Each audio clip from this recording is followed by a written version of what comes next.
We love our sponsors like the Smile Agency. Visit them online at smileagency.com. Sponsor us and we'll promote you on the show too.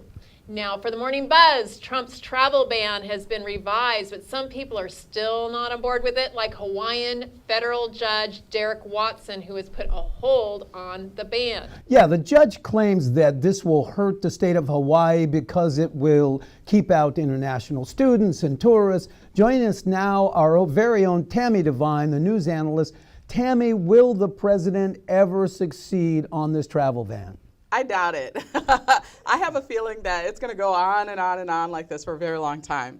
I have a feeling that the court is going to say, somebody in the court, there will always be a judge that is going to be totally against Trump, and they will always try and stop it. And I think that the president and his cabinet are going to have to get very creative on how to keep dangerous people out of the country, which is what he says that this ban is all about.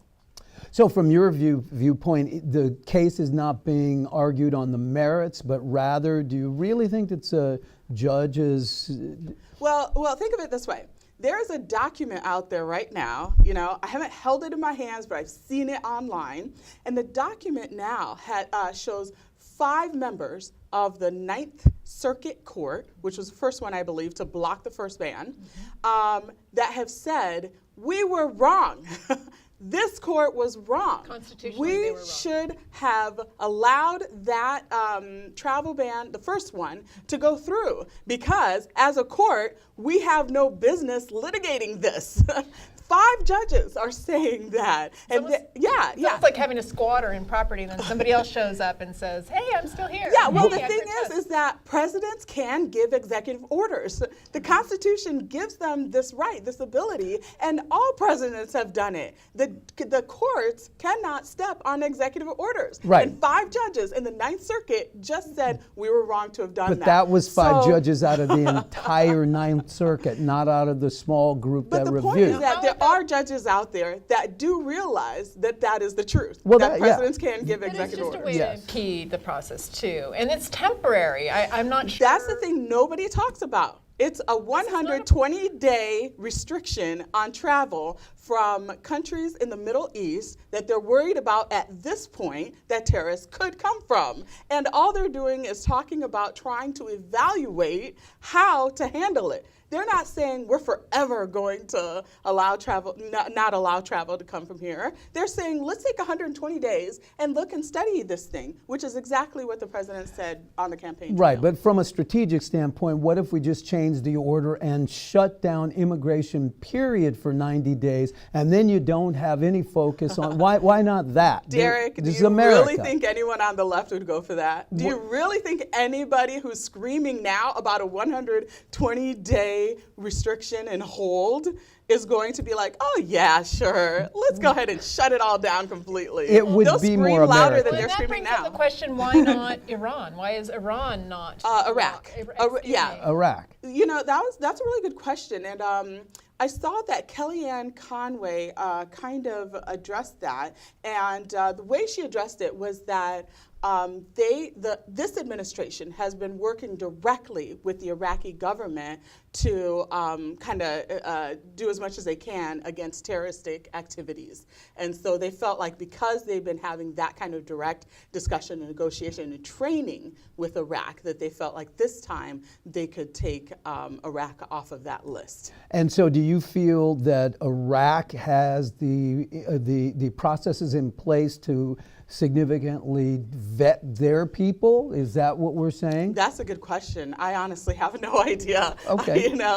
It's hard to know unless you're there, in the administration or in the Iraqi government to know whether they themselves are doing everything that it takes, But apparently the administration feels like they can trust them enough to take them off the list for now. And it does have lots of implications about the relationship that they may have with Iraq and why. There isn't a clear answer as to why not Iraq. Do you agree with that? No, I think there is a clear answer, and I think Kellyanne Conway gave that answer.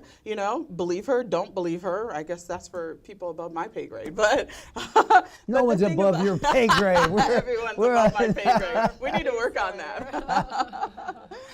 So let's talk about the budget a little bit, because people are up in Yeah. arms with some of the things that are coming out in the budget. Well, the budget is very interesting, and there's actually a tie here with the travel ban because, with a whole situation with the TSA and Homeland Security, this is their job Get to 6% really, increase. Yeah, this is really their job to work on people coming through the airports and things like that. And they are receiving a 6%, I think a little more than 6% Yes. bump in Trump's proposed budget right now. And the president did talk about enhancing the military, which he's doing. But what the president also talked about was protecting the rights and services of poor and underprivileged and rural people. And those are exactly the people that are getting hammered by this budget.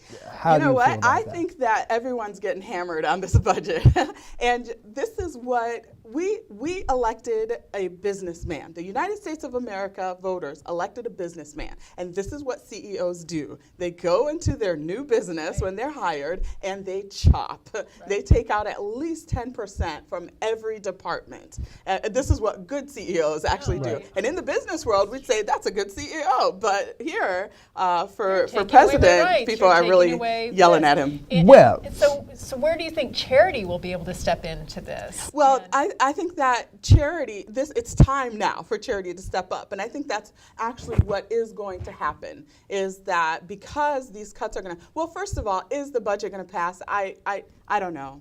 I think he's going to No, have not a the way heck it of a is. time. Yeah, No. probably not Because as it it can't- is. right. Yeah, but this will make it so that churches need to step up once again, like they used to, and do what they did by helping the community and the people in need. And they'll do that with less resources because the budget. But we'll talk see. more. You get the last word, Derrick. Okay. Thanks, Tami. And coming up, time for Piper's Pets with segment star Piper Wood.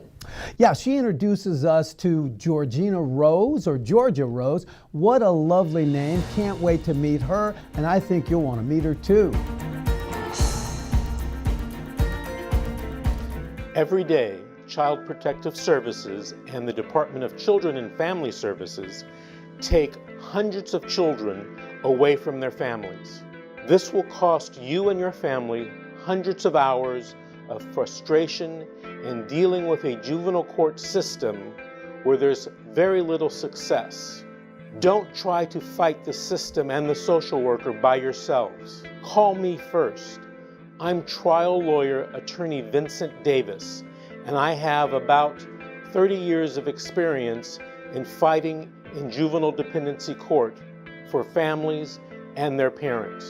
And I've won hundreds of cases, reuniting parents with their children in sometimes days, not weeks, months, or in some cases years. When it's time to battle the social worker and the juvenile court system, give me a call. We can help you. Call 888-888-6582 or visit us on the web at helpfightcps.com. Let's get your children back now.